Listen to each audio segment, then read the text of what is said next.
Anyway, just want to visiting some family right now, and just want to take a moment and actually say that kind of concerned. We're at the end of July right now, and I'm kind of concerned about what's going on with COVID. And we're actually in a pretty good part of the country. We're in the Northeast. We had our kind of dive into COVID kind of early, and we were able to lock down pretty quick. And are doing pretty well compared to the rest of the country. Feel for you guys. Sorry about that.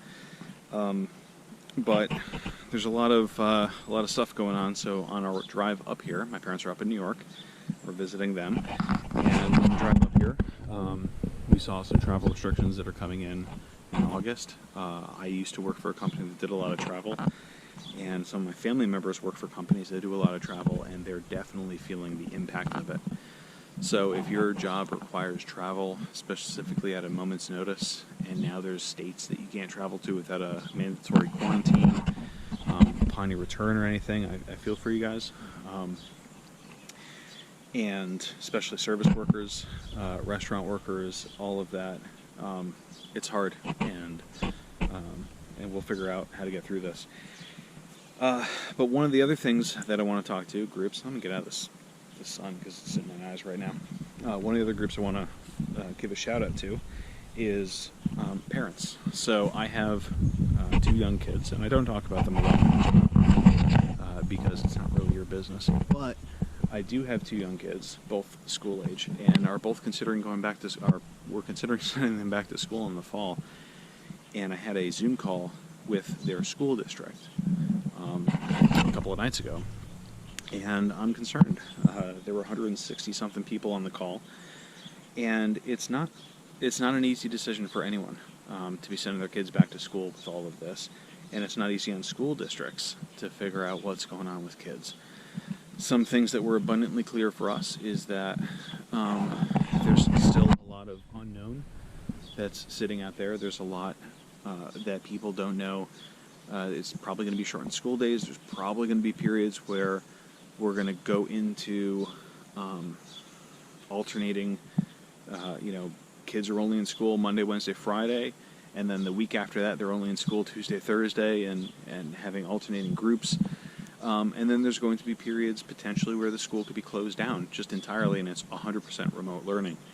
And I'm thankfully in a position where, my wife is home most of the time, and if the kids have to be home, we can do that.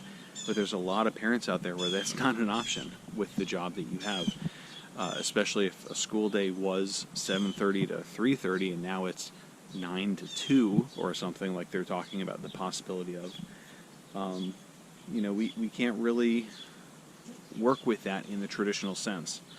So whatever's going on, I hope that we have more of an idea before September rolls around, because the uncertainty that happens in September is going to be something we haven't experienced since the beginning of COVID and we started shutting schools down. Getting back to that is a pill we're going to have to swallow.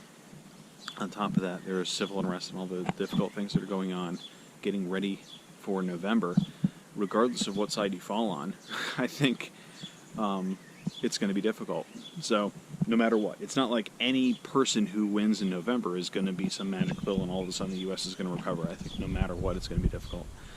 So acknowledging all of those things, keep yourself safe, keep yourself healthy as best as you can, and we will figure this out. As much as emotions are running really high, and as difficult as a time as this really, really is, we still have to engage in dialogue with people that we might not agree with. It's still healthy for us to have that connection and that dialogue. It's okay not to agree with someone. We don't have to get violent about it. Violence is on the spectrum of disagreement, but it's way, way, way down the line. And I hope we don't need to be there, because if we lose our ability to have actual healthy conversation, violence really is the only recourse.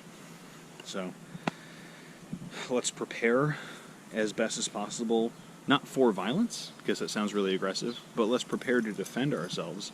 But part of that preparation and part of that kind of quote prepper mindset is also learning how to communicate with other people effectively. So let's work on that skill as well. Stay safe out there, everyone. I'll see you.